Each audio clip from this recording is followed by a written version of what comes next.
It is dangerous, highly addictive, and it costs Michigan taxpayers tens of millions of dollars every year. Tonight, in a News Channel 3 special report, we are taking an in-depth look at the war on meth. Numbers show that new anti-methamphetamine legislation is increasing meth-related arrests. But it's doing very little to stop the production of meth labs. Now, police agencies say there is a cure for the meth epidemic, but there's no support for that cure here in Michigan. News Channel 3's Jared Worksma joins us in studio tonight with a look at why that might be. Jared. Yeah, Andy, at 5 o'clock we showed you how the National Precursor Log Exchange, or NPLEX, is being picked up by one state after another, deemed by lawmakers and corporate dollars to be the answer to pseudoephedrine abuse. But the states that are actually winning the war on meth don't rely on NPLEX. Stopping illegal pseudoephedrine use means damaging overall sales. Filled a room with the lobbyists, and there had to be at least 50 there. Senator Rick Jones has seen what that leads to. This isn't needed. This will make it harder to sell our product. You know, just lock up the bad guys. Leave us alone. Anti-meth legislation has done little to stop the epidemic, but there's another fight coming. There's a cure, and it's making pseudoephedrine a prescription drug. Rick Hoyer is the police chief of Allegan, a meth hotspot. The folks that are trying to get off meth are the folks that have battled through and kicked the addiction will tell you, please make pseudoephedrine a prescription drug.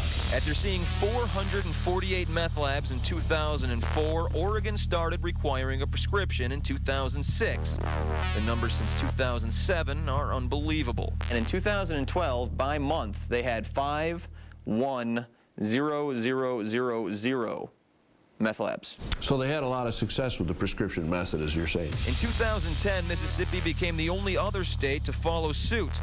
Since then, meth arrests have dropped 62%, meth labs 67%, and child victims 83%. We certainly have thought about it.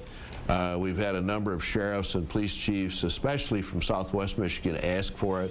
But there's resistance at every level. You know, to penalize the entire population who legally uses a safe over-the-counter drug with now a prescription-only operation, I think is more than we should be doing at this time. Senator John Prose helped make Michigan the 18th state to join the National Precursor Log Exchange. I think the last thing anybody wanted to do was to have citizens and residents of Southwest Michigan have to get a prescription at 3 o'clock in the morning. But there are plenty of alternatives for that 3 a.m. stuffy nose emergency. It's going to have phenylephrine in it as a decongestant. Mike Smith has been a pharmacist for 36 years. Phenylephrine is different than pseudoephedrine, how? It's not as easily converted to methamphetamine. It's much safer. It's easier to use. He says it's not as effective, but he believes the pros outweigh the cons. Do you think making that a prescription, requiring a prescription for pseudoephedrine, will affect the business at all?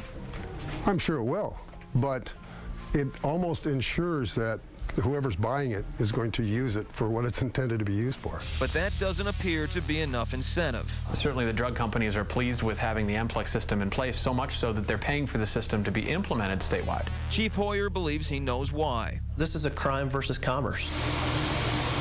In 2002, the Allegan-based Perigo Drug Company posted record sales and earnings, grossing nearly $3.2 billion worldwide, according to its website, and recently committed $242 million to facilities in Allegan and Holland Charter Township, promising to create 650 jobs. Another global pharmaceutical company that plays a big role in Michigan's economy is Pfizer, which had more than $67 billion in revenue in 2011. Do you think that's one of the reasons there is such pushback with requiring a prescription for Sudafed?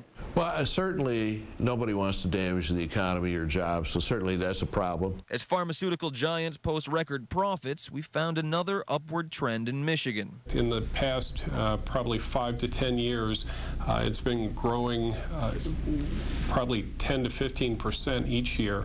Colin Parks is the program manager for Child Protective Services. He's talking about child victims of meth. poisoned by manufacturing, neglected by addicted parents, even disfigured and disabled in lab explosions.